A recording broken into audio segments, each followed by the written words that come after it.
nyumbani mwa Bwana.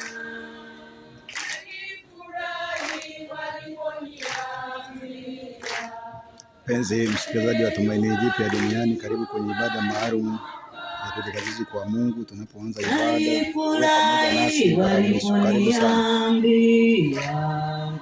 Nalifurahi waliponiambia nyumbani mwa Bwana, nyumbani mwa Bwana, twendeni nyumbani mwa Bwana, nyumbani mwa Bwana, nyumbani mwa Bwana, twendeni nyumbani mwa Bwana.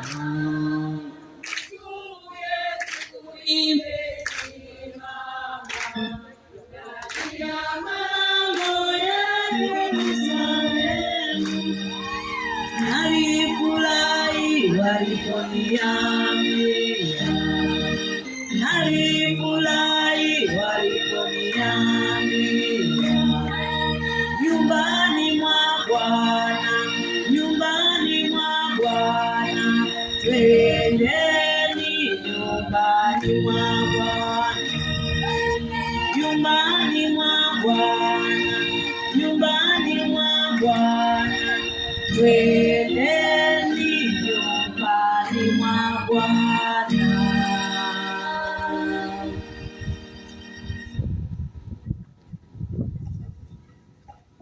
Kwa jina la Baba na la Mwana na la Roho Mtakatifu. Bwana awe nanyi.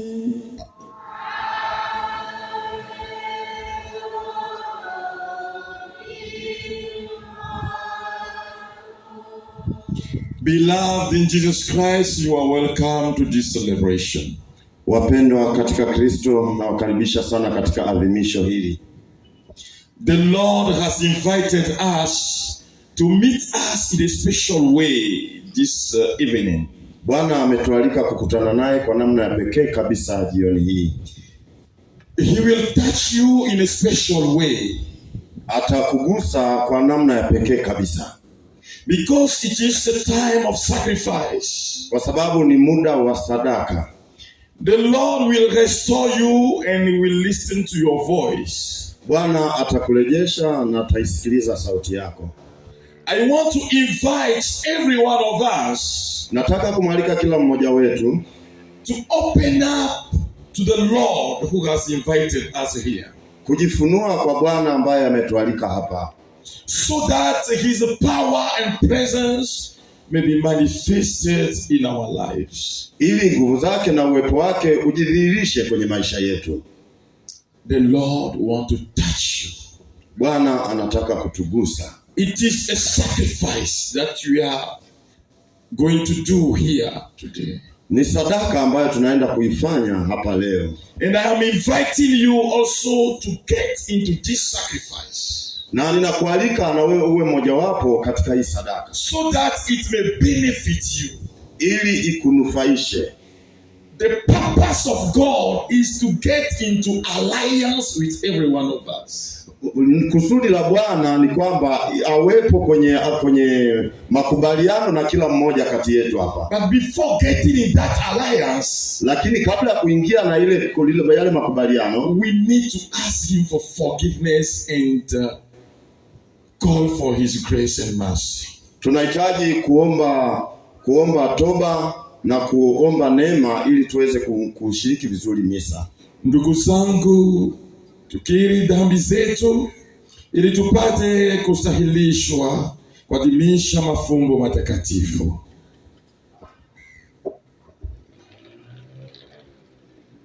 Namuungamia Mungu Mwenyezi. Ndugu zangu, kwa nini nimekosa kwa mawazo, kwa maneno na kwa kutotimiza wajibu?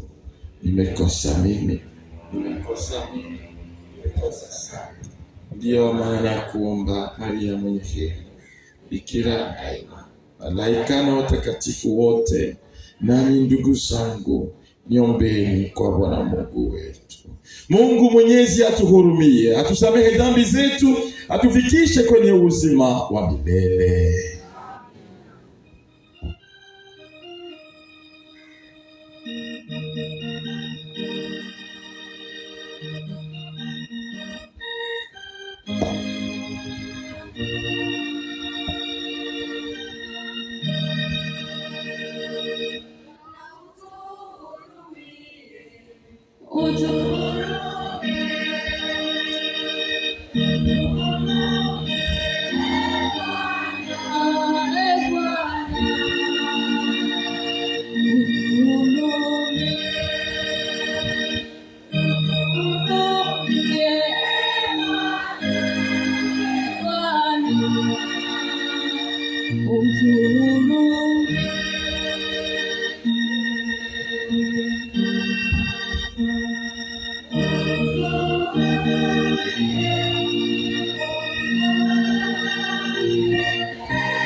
Tuombe. E Bwana, tunakuomba uyapokee kwa wema wa mbinguni maombi ya watu wanaokusihi, ili wapate kutambua ya wapasayo kutenda, na wapewe nguvu ya kuyatimiza walioyatambua, kwa njia ya Bwana wetu Yesu Kristo mwanao, anaishi na kutawala nawe katika umoja wa Roho Mtakatifu, Mungu milele na milele.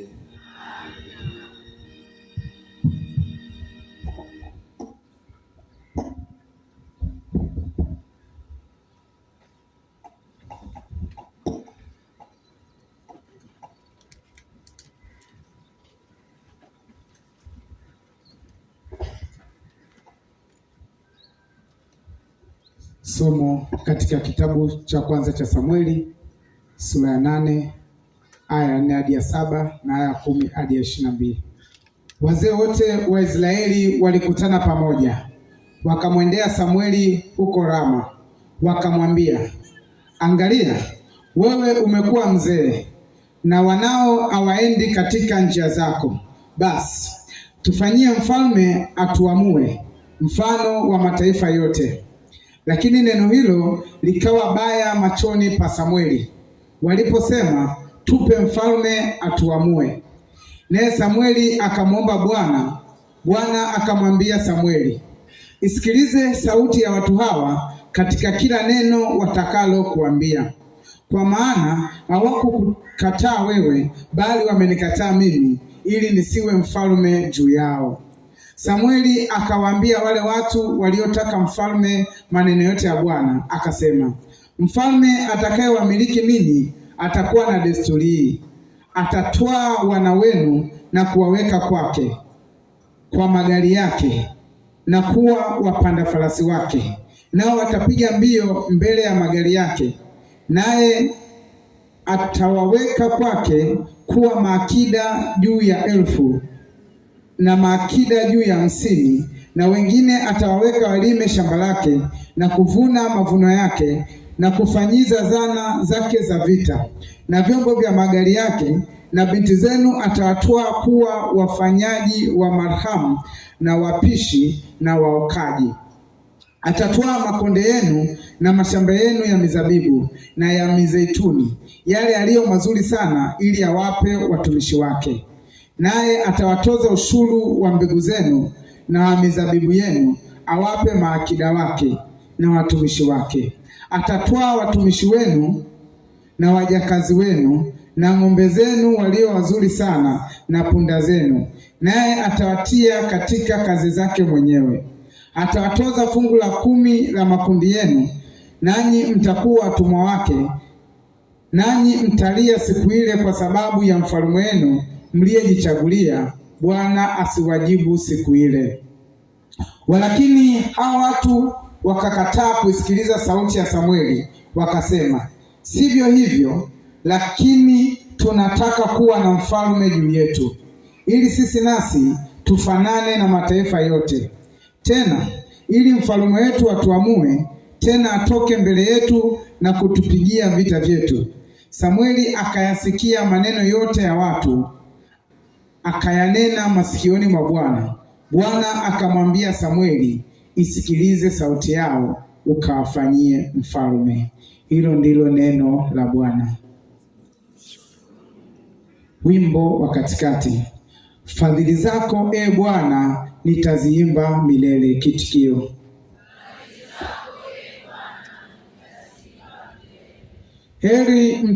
heri watu wajuao sauti ya shangwe. E Bwana, uenenda katika nuru ya uso wako. Kwa jina lako ufurahi mchana kutwa, na kwa haki yako utukuzwa. Fadhili zako e Bwana nitaziimba milele. Kitikio: maana fahari ya nguvu zao ni wewe, na kwa radhi yako pembe yetu tukuka, maana ngao yetu ina Bwana na mfalme wetu ni wake Mtakatifu wa Israeli. Fadhili zako e Bwana nitaziimba milele. Kiitikio: shangilio.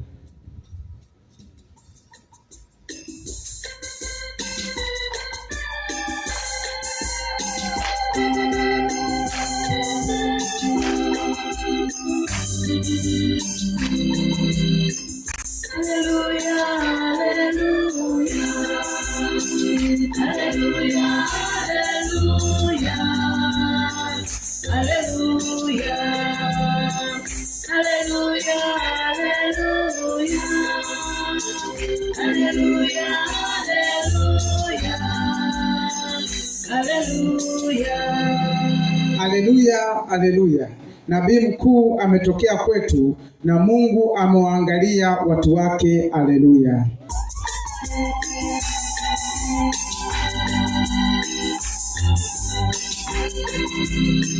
Haleluya, haleluya, haleluya, haleluya, haleluya,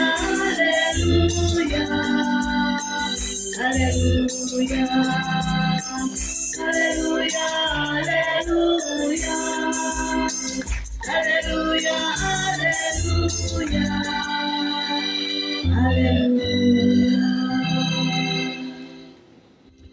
Bwana awe nanyi.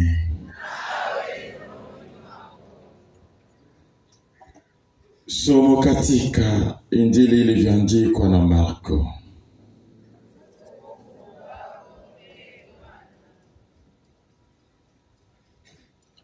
Wakati ule Yesu aliingia tena Kapernaum.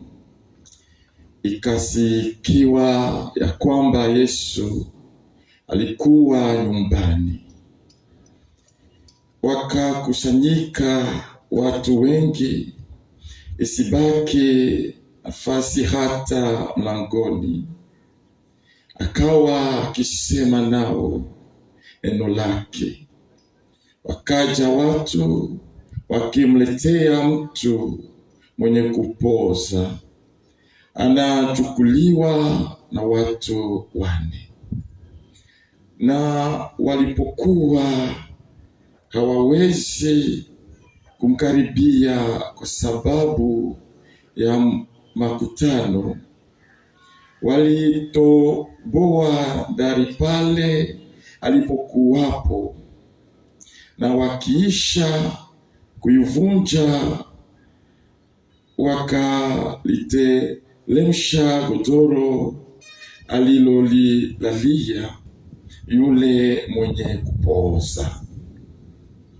Naye Yesu alipoiona imani yao, akamwambia yule mwenye kupooza, mwanangu, umesamehewa dhambi zako. Na baadhi ya waandishi walikuwako huko, wameketi wakifikiri mioyoni mwao, mbona huyu anasema hivi? Anakufuru. Ni nani awezaye kusamehe dhambi isipokuwa mmoja, ndiye Mungu? Mara Yesu akafahamu rohoni mwake kwamba wanafikiri hivyo nafsini mwao. Akamwambia, mbona nafikiri hivi mioyoni mwenu? Vyepesi ni vipi kumwambia mwenye kupooza, umesamehewa dhambi zako, au kusema ondoka, ujitwike godoro lako uende? Lakini mpate kujua ya kwamba Mwana wa Adamu anayo amri duniani ya kusamehe dhambi. Hapo akamwambia yule mwenye kupooza na kuambia, ondoka, ujitwike godoro lako, uende nyumbani kwako. Mara akaondoka, akajitwika godoro lake, akatoka mbele yao wote, hata wakastaajabu wote, akamtukuza Mungu wakisema, namna hii hatujapata kuiona kamwe. Injili ya Bwana.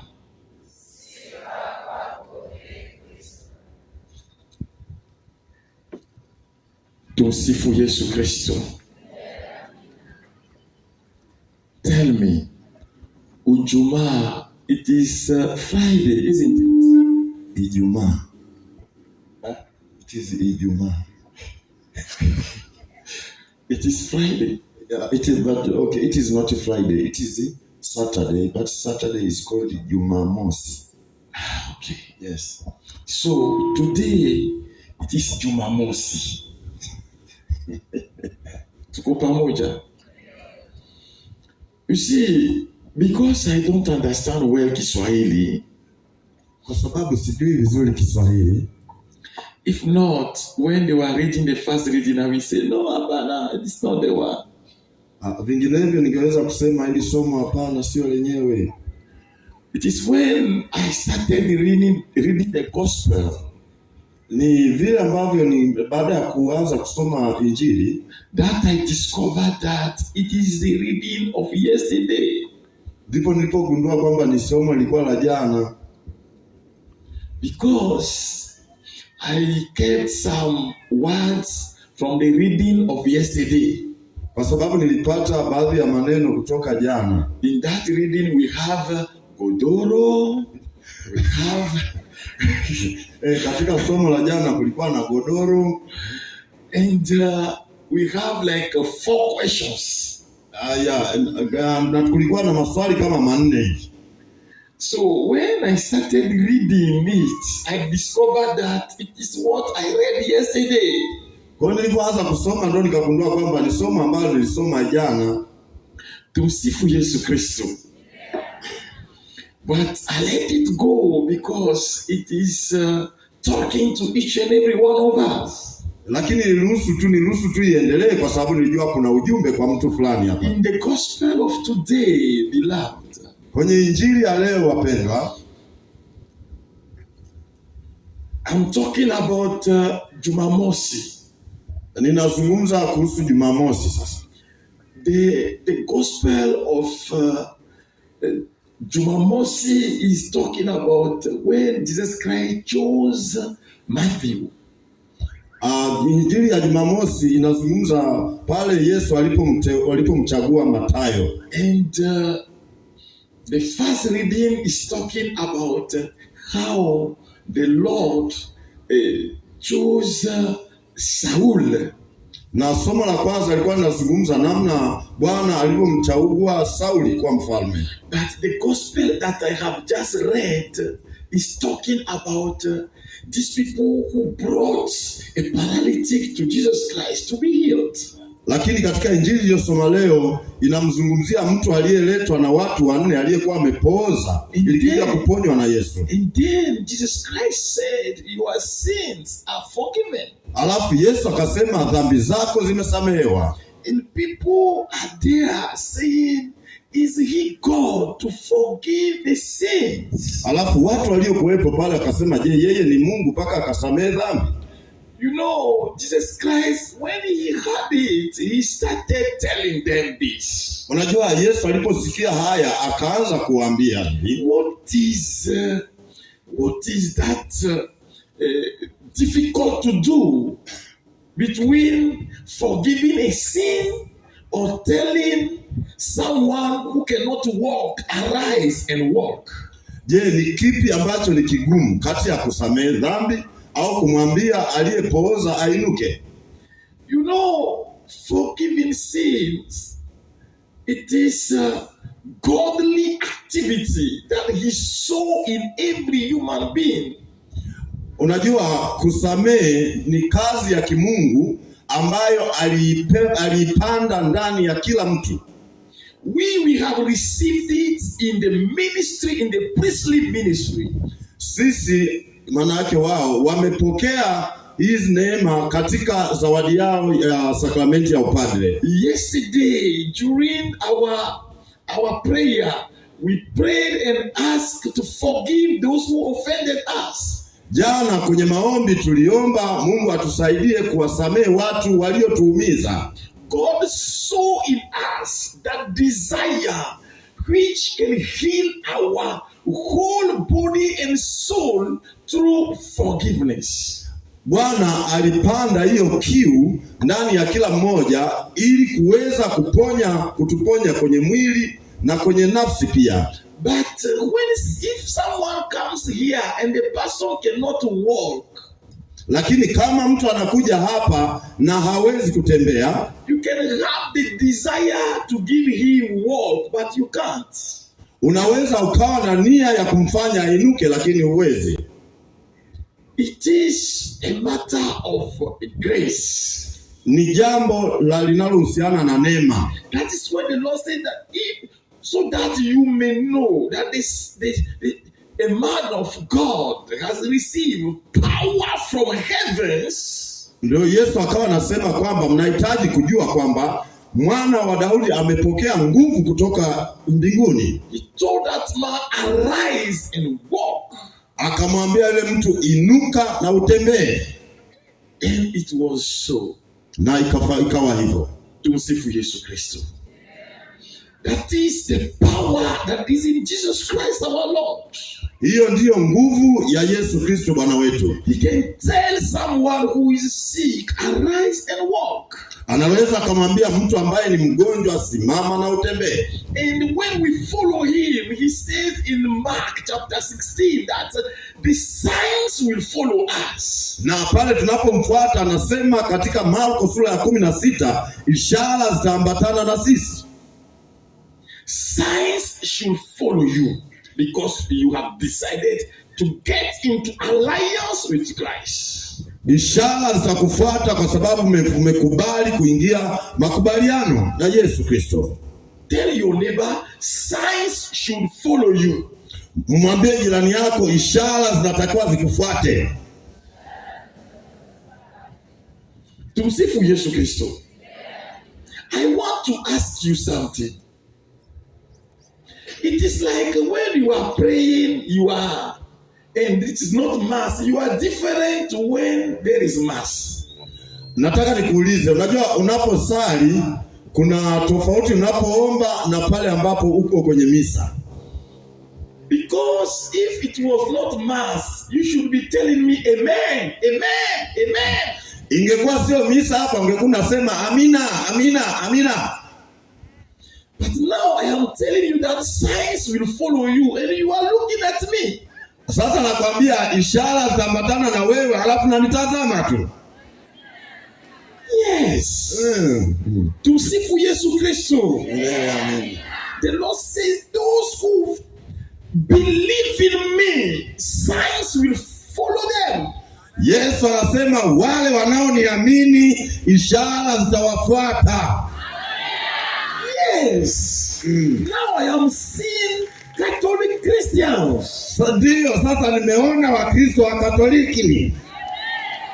Tumsifu Yesu Kristo. That is the grace that the Lord gives every one of us. Hiyo ndiyo neema ambayo Bwana anatupa wote. To stand in our families and make the miracle to occur. Kusimama kwenye familia na kufanya miujiza itokee. Catholics are not those who fear, no. Wakatoliki sio watu wenye hofu, hapana. Unless we don't believe in Jesus Christ, labda kama hatumwamini Yesu Kristo.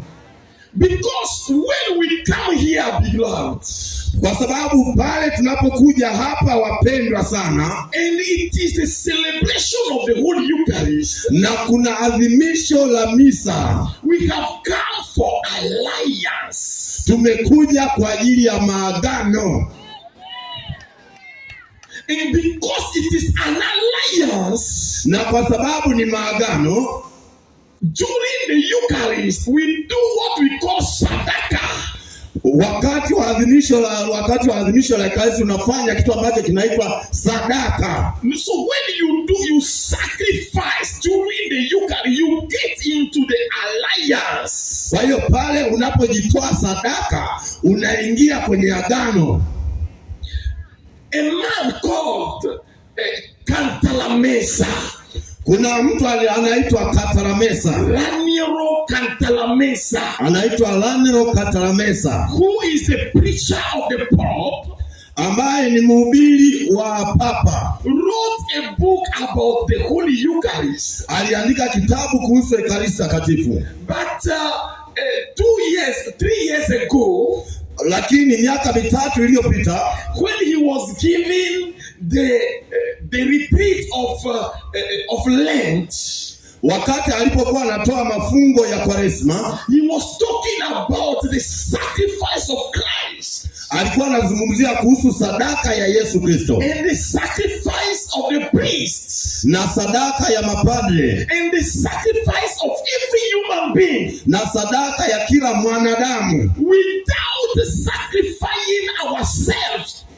bila kujitoa sadaka wenyewe. On this altar today, Kwenye altare hii leo we cannot benefit from the alliance. hatutanufaika na agano, But because we are here, lakini kwa sababu tuko hapa, every one of us, through his will and himself giving to God, lakini yeyote ambaye yuko hapa kupitia kujitoa kwake kutoka ndani, is signing that alliance with his own life. anasaini hayo maagano kwa ajili ya maisha yake binafsi. That is why signs should follow you. Ndio maana ishara lazima zikufuate, Because when we will leave this place, kwa sababu tukiondoka eneo hili, it is the Holy Mass which will smell on every one of us, because we are coming from a sacrifice. maana yake tukitoka hapa kila mmoja atanukia misa takatifu iliyosomwa hapa, kwa sababu tumetoka hapa tumeshiriki. Tumsifu Yesu Kristo. Hallelujah.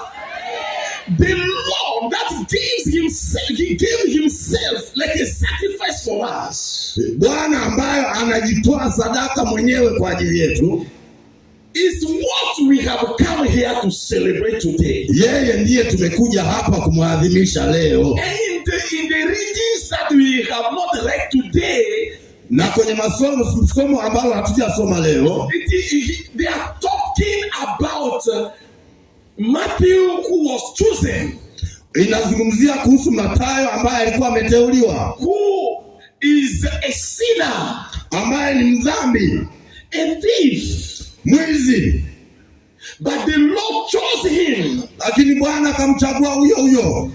I want to tell you that Nataka nikwambie kwamba getting into the sacrifice kuingia kwenye sadaka is not about the family from which you are coming. hii haina maana kwamba unatoka kwenye familia gani. It is about the love of God for you. Ni maana yake ni kicha muhimu, ni upendo wa Mungu kwako. You are God chosen, Bwana amekuteua and He has chosen you to manifest His glory. na amekuteua ili kudhihirisha utukufu wake kwako. That is why in this holy celebration, Ndiyo maana katika adhimisho hili He wants to sign again the contract of the choice that He has made. anataka kusaini tena mkataba wa chaguo ambao alikuchagua.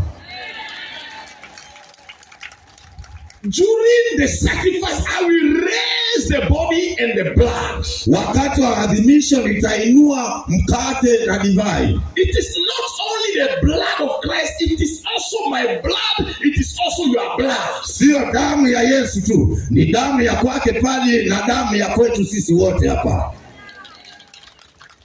That is why Mtakatifu Agostino was saying, ndio maana Mtakatifu Agustino alikuwa anasema, when we say body of Christ, tunaposema mwili wa Kristo, it is all the Christians that we are receiving to eat.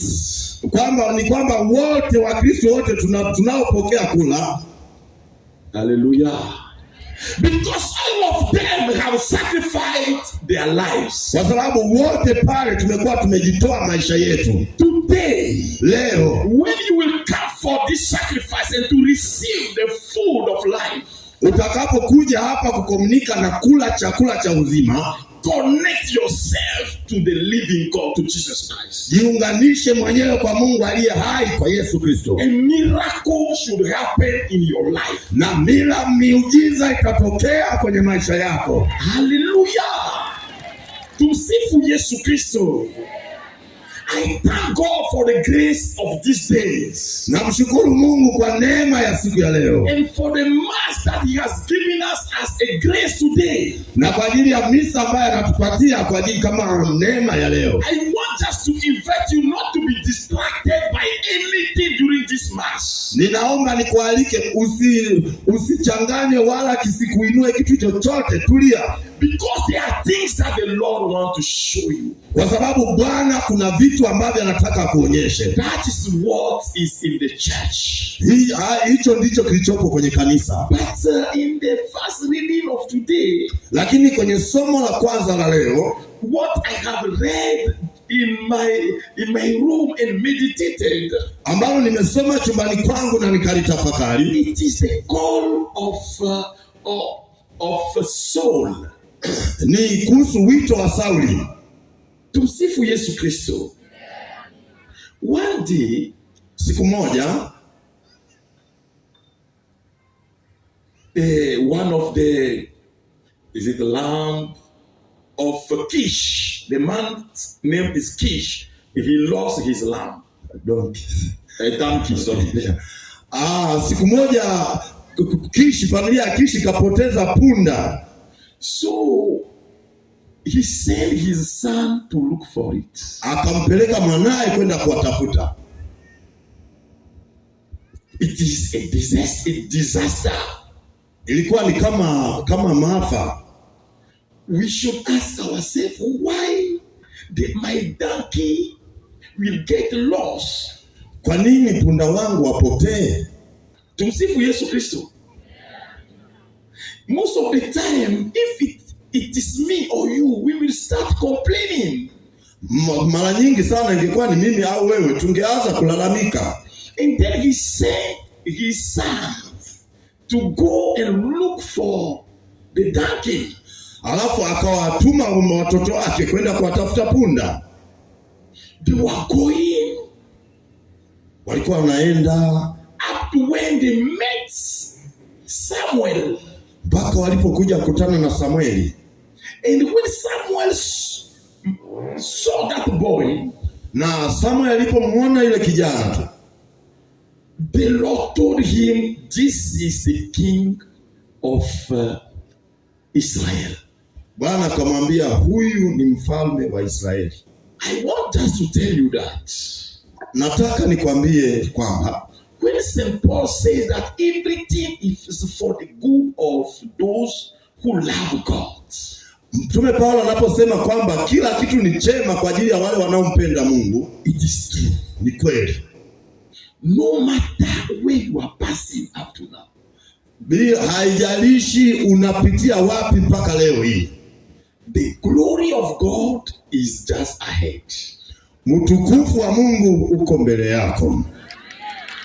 The blessings of God are just in front of us. Baraka za Mungu ziko mbele yako. And he will fulfill it in our life. Na atazitimiza tu katika maisha yetu.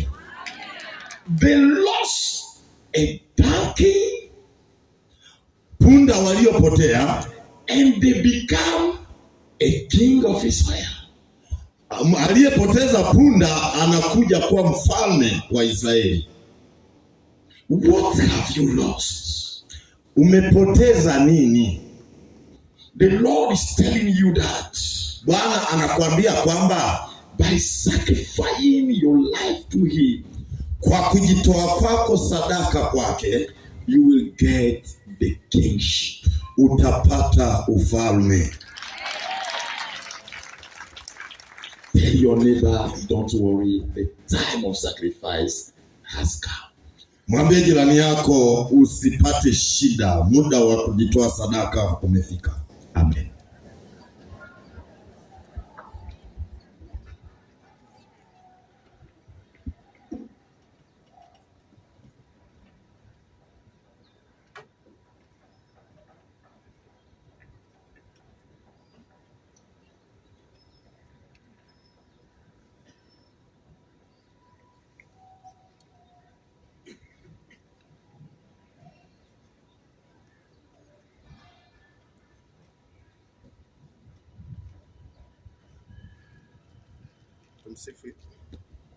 Tumsifu Yesu Kristo.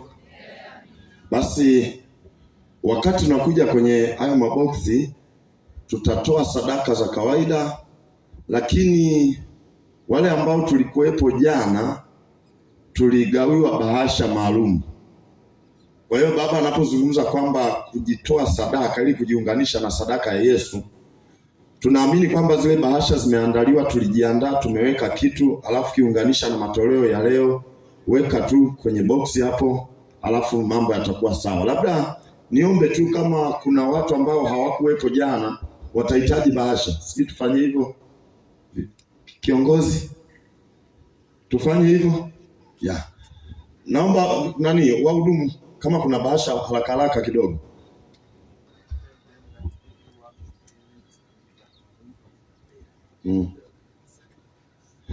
Baba anasema hivi, kila mtu anahitajika kufanya, tena afanye katika mwendo wa maombi sana, alafu na kujitoa sadaka. Unajua amesema kitu kikubwa kwamba Yesu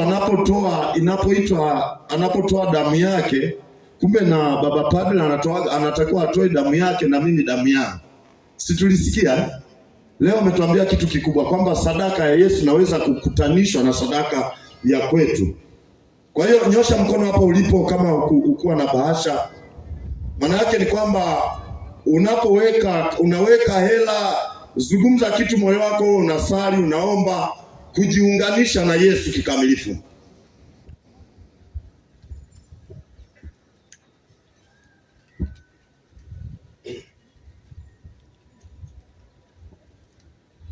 Basi waimbaji, naomba wimbo, nafikiri umeeleweka zoezi tayari.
Tunakuabudu Bwana,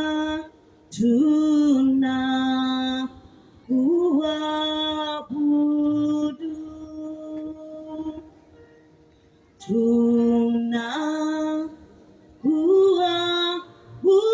tunakuabudu Bwana, tunakuabudu.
Naomba tu tuinuke, tunatoa bahasha, halafu hata kama na sadaka nyingine baba anasema unganisha tu itoe kwa pamoja. Hata kama wewe toa tu, hatukutakuwa na vitu viwili kwa pamoja, hatukutakuwa na awamu nyingine. Wewe toa tu, labda kama utatangaziwa kitu kingine, lakini wewe toa tu sadaka uliyokuwa umeiandaa sasa hivi, na ile ambayo ulitoka nayo nyumbani uliandaa kwenye bahasha ilete tu.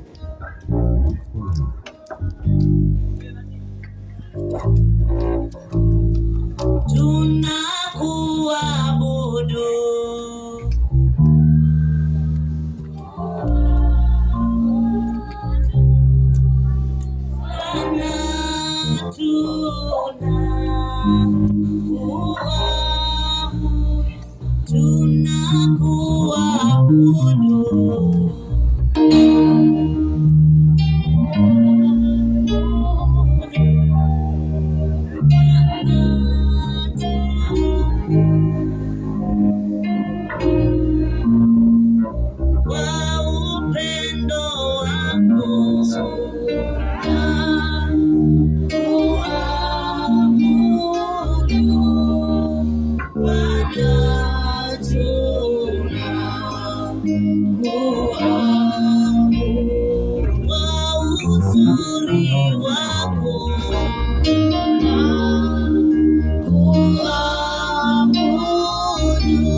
Wewe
Salini ndugu, ili sadaka yangu na yenu ikubalike kwa Mungu Baba Mwenyezi.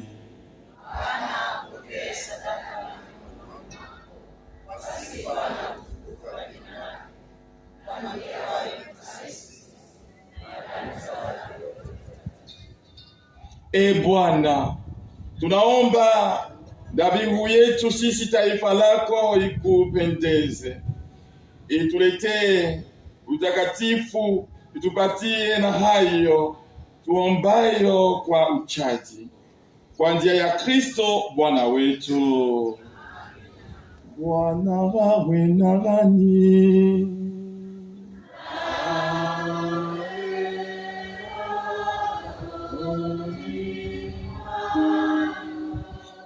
Inureni mioyo.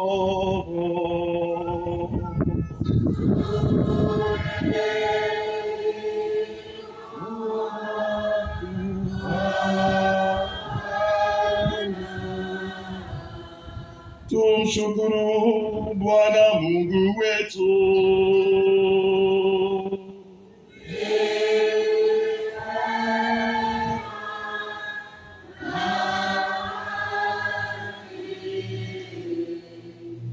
Kweli ni vema na haki, tendo la kufaa na la kuleta wokovu. Ushukuru wewe daima na popote, e Baba uliye mtakatifu, kwa njia ya mwanao mpenzi Yesu Kristo. Neno wako ambaye kwa njia yake uliumba vitu vyote, ndiye uliyemtuma kwetu kama Mwokozi na mkombozi, akafanyika mwili kwa uwezo wa Roho Mtakatifu, akazaliwa na bikira. Kwa kuwa alitaka kutimiza mapenzi yako na kukupatia taifa takatifu, alipanua mikono yake alipateswa msalabani ili aangamize mauti na kudhihirisha ufufuko. Kwa sababu hiyo, sisi pamoja na malaika na watakatifu wote tunatangaza utukufu wako tukisema kwa sauti moja: Mtakatifu, mtakatifu, mtakatifu, Bwana Mungu wa majeshi, mbingu na dunia zimejaa utukufu wako. Hosana juu mbinguni. Mbarikiwa anayekuja kwa jina la Bwana. Hosana juu mbinguni.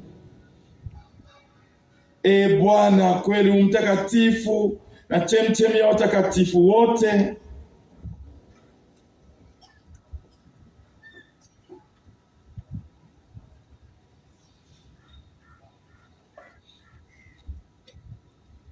tunakuomba uvitakatifuze vipaji hivi kwa nguvu ya Roho wako, ili viwe kwetu mwili na damu ya Bwana wetu Yesu Kristo. Yeye alipotolewa na kuingia kwa hiari katika mateso yake, alitwaa mkate, akashukuru, akaumega na akawapa wafuasi wake akisema, twaeni mle nyote. Huu ndio mwili wangu utakaotolewa kwa ajili yenu.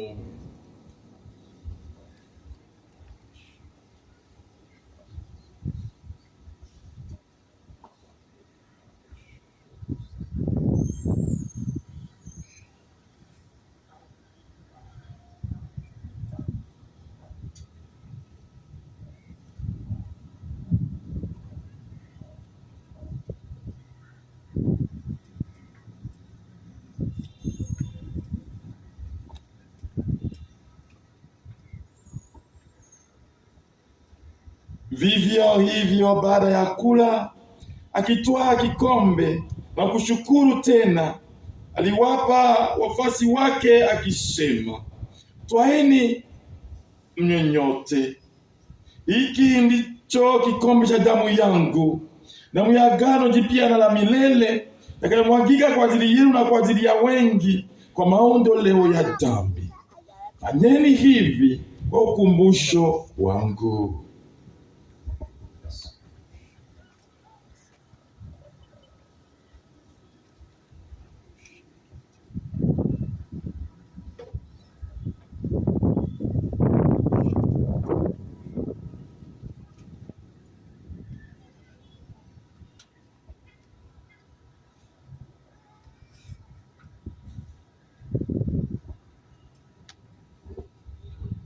Fumbo la imani. Bwana, tunatangaza kifo chako na kutukuza ufufuko wako mpaka utakapokuja. Kwa hiyo Bwana, tunapoadhimisha ukumbusho wa kifo na ufufuko wake mwanao, tunakutolea mkate wa uzima na kikombe cha wokovu. Tunakushukuru kwa kuwa umetusahilisha kusimama mbele yako na kutumikia. Pia tunakusihi kwa unyenyekevu, ili kwa kushiriki mwili na damu ya Kristo tukusanywe na Roho Mtakatifu tupate kuwa jamaa moja. Bwana, ulikumbuke kanisa lako lililoenea popote duniani, ulikamilishe katika mapendo, pamoja na Baba Mtakatifu wetu leo na askofu wetu Jude na waklero wote. Wakumbuke pia ndugu zetu waliofariki dunia wakiwa na tumaini la ufufuko, na marehemu wote waliofariki dunia katika huruma yako, wapokee kwenye nuru ya uso wako. Tunakuomba utuhurumie sisi sote, ili pamoja na Maria Bikira mwenye heri, mama wa Mungu, na Mtakatifu Yosefu mume wake huyo Bikira, mitume wenye heri na watakatifu wote waliokupendeza tangu kale, tustahili kushiriki uzima wa milele na kusifu na kutukuza kwa njia ya mwanao Yesu Kristo.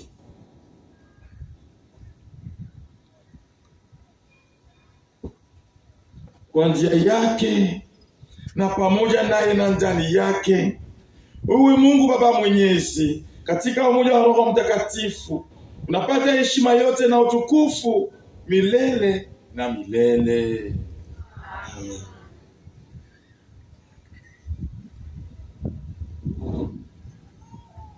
Kwa kulitii agizo la Mwokozi wetu na tukifuata mafundisho yake ya kimungu, tunathubutu kusema: Baba yetu uliye mbinguni, ufalme wako ufike, utakalo lifanyike duniani kama mbinguni. Utupe leo mkate wetu wa kila siku, utusamehe makosa yetu kama tunavyowasamehe na sisi waliotukosea, usitutie katika kishawishi, lakini utuokoe maovu. Bwana, tunakuomba utuopoe katika maovu yote, utujalie kwa wema amani maishani mwetu, kusudi kwa msaada wa huruma yako tuopolewe daima na dhambi, wala tusifadhaishwe na jambo lolote, tunapotazamia tumaini lenye heri na ujio wa Mwokozi wetu Yesu Kristo. Ufalme wako na nguvu na utukufu hata milele. Bwana Yesu Kristo, uliwaambia mitume wako, amani na wacheni, amani yangu na wapa, usizitazame dhambi zetu, ila tu imani ya kanisa lako. Upende, ulijalia amani na umoja kama yalivyo mapenzi yako, unaishi na kutawala milele na milele. Amina. Amani ya Bwana iwe daima nanyi.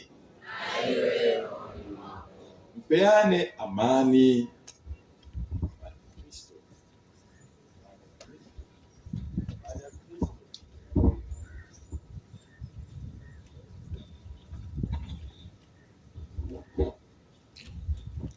Mwana kondoo wa Mungu, uondoaye dhambi za ulimwengu, uturumie. Mwana kondoo wa Mungu, uondoaye dhambi za ulimwengu, uturumie. Mwana kondoo wa Mungu, uondoaye dhambi za ulimwengu, utujalie amani.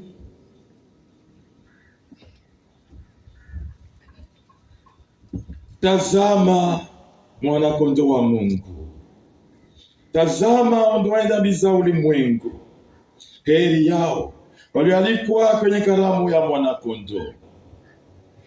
Bwana, sistahili uje kwangu, lakini sema neno tu na roho yangu itaponya.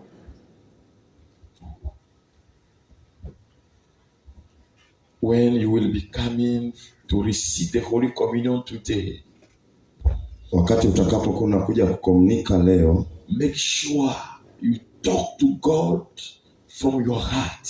hakikisha unaongea na Mungu kutoka ndani ya moyo wako. It is a divine meeting that you will have with Him in this Holy Communion. Ni kutaniko la kimungu la kiroho kabisa ambalo utakuwa unakutana naye leo katika kukomunika leo. And when you will receive Him Himself will minister to you. Na utakapokuwa umempokea yeye mwenyewe atakuhudumia. Those who cannot receive the Lord, Wale ambao hawawezi kukomunika, the desire that you have to receive Him is what you will work on today. ile kiu ambayo unayo kumpokea itafanya kazi ndani yako. The Lord has to visit you too. Bwana atakutembelea pia hata kama ukomunika, Manifest Himself in our lives. na atajidhihirisha mwenyewe kwenye maisha yetu.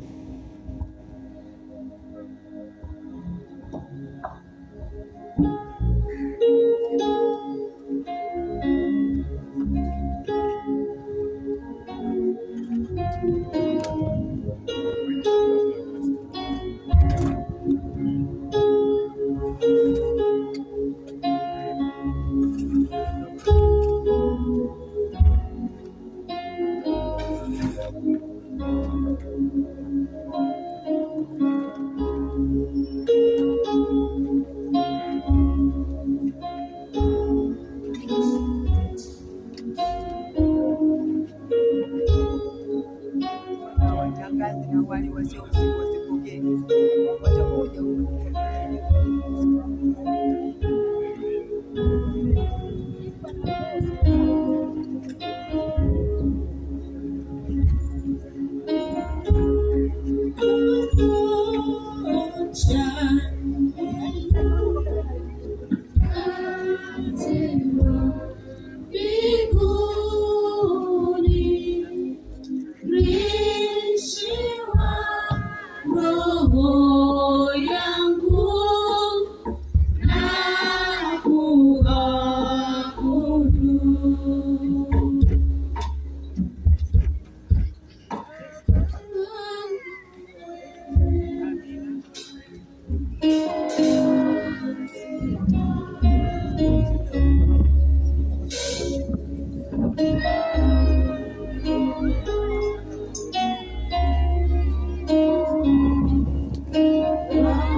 Yeah.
Bwana Yesu ninakuabudu wewe. Yesu nakuabudu wewe. Naanguka miguuni pako katika maumbo ya mkate, katika maumbo ya mkate. Yesu nakuabudu wewe. Bwana wangu nakuabudu sasa. Yesu nakuabudu wewe. Rafiki wa moyo wangu Yesu, kinywaji cha kweli, chakula cha milele Yesu.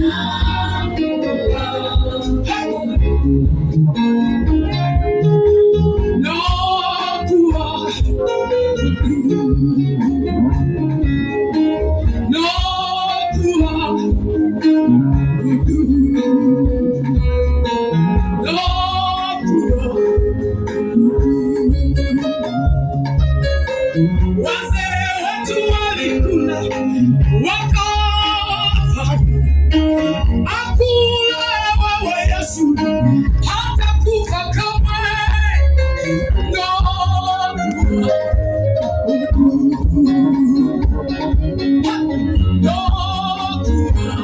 Yesu wangu nakuabudu wewe.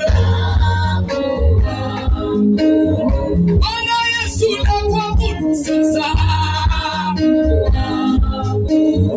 Naona fahari kuwa na wewe. Wewe ni mtoshelevu wangu.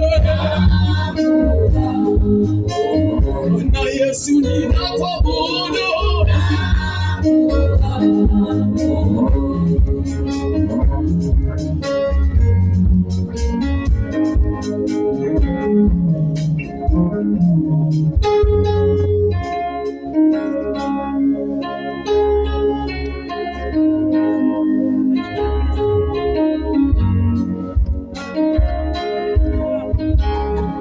Karibu moyoni mwangu, karibu na kukaribisha. Karibu moyoni mwangu, karibu, karibu Bwana. Karibu moyoni mwangu Yesu, karibu na kukaribisha. karibu moyoni mwangu, karibu, karibu Bwana. karibu Karibu moyoni mwangu, karibu karibu na kukaribisha. karibu Karibu moyoni mwangu, karibu, karibu Bwana.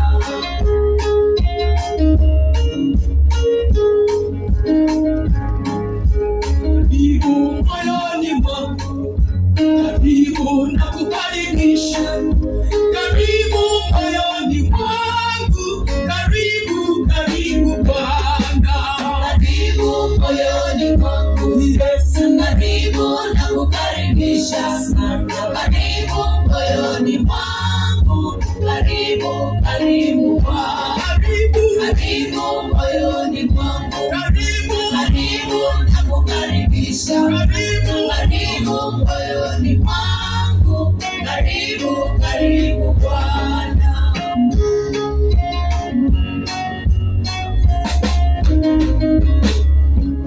Nipe na furaha yako, nijaze na amani yako. Karibu moyoni mwangu, karibu, karibu Bwana. Karibu moyoni mwangu, Yesu, karibu na kukaribisha.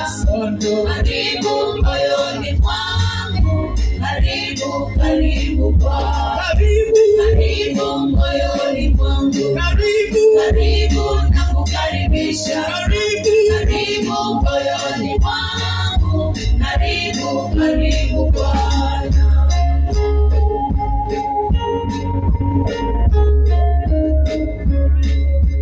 karibu ukae nami. nami, karibu ungane nami, karibu moyoni mwangu, karibu, karibu Bwana, Karibu moyoni mwangu Bwana, karibu nakukaribisha sana, karibu moyoni mwangu, karibu, karibu Bwana, karibu, karibu moyoni mwangu, karibu, karibu nakukaribisha, karibu, karibu moyoni mwangu, karibu, karibu Bwana.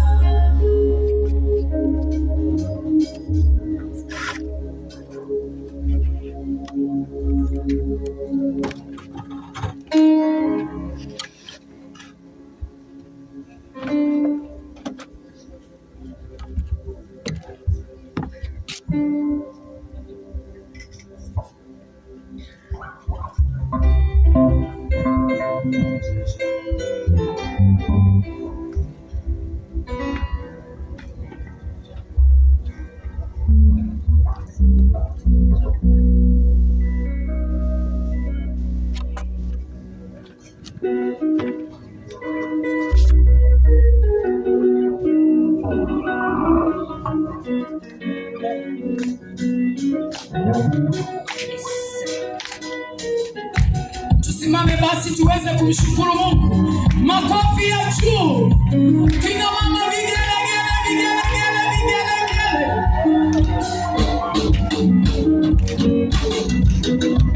Kama ulivyo wingi wa nyota za angani, ninaomba Bwana uyajaze baraka maisha. Kama ulivyo wingi wa nyota za angani, ninaomba Bwana uyajaze baraka maisha yangu. kama Ulivyo wingi wa nyota za angani, ninaomba Bwana uyajaze baraka maisha yangu. kama Ulivyo wingi wa nyota za angani, Yesu ninaomba Bwana uyajaze baraka maisha yangu. Demo zako naomba furaha, naomba faraja. Yesu ninaomba moyoni mwangu kwa watoto kwenye ndoa yao.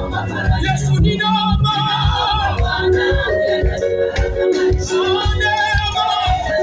kwenye biashara, kwenye huduma yao, kwenye afya yao. Yesu ninaomba mikono juu namna hii kwa Yesu. Tunaomba shangwe na vigelegele kwa Yesu. Ongeza vigelegele, vigelegele kwa Yesu.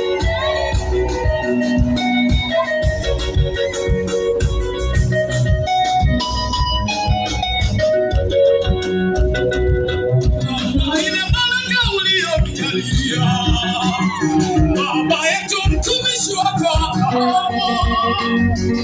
mkono wa nyota za angani nikilia mchanga wako, naomba nijalie na mimi baraka. Kama ulijali kwa nyota za angani, ninaomba Bwana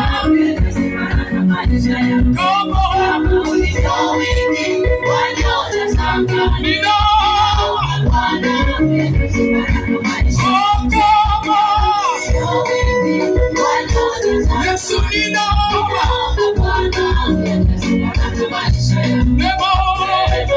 neema zako, naomba furaha, naomba faraja. Yesu ninaomba neema kwenye nyumba yangu, kwenye huduma yangu, kwenye afya yangu. Yesu ninaomba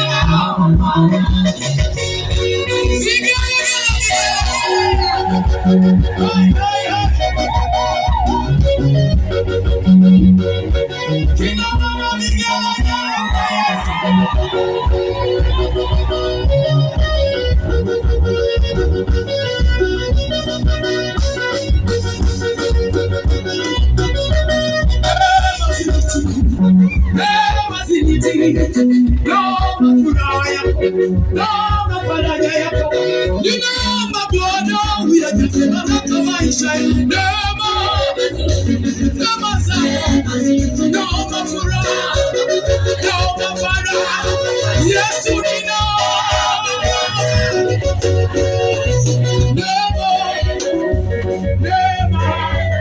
naomba furaha, naomba faraja, Yesu maisha yangu.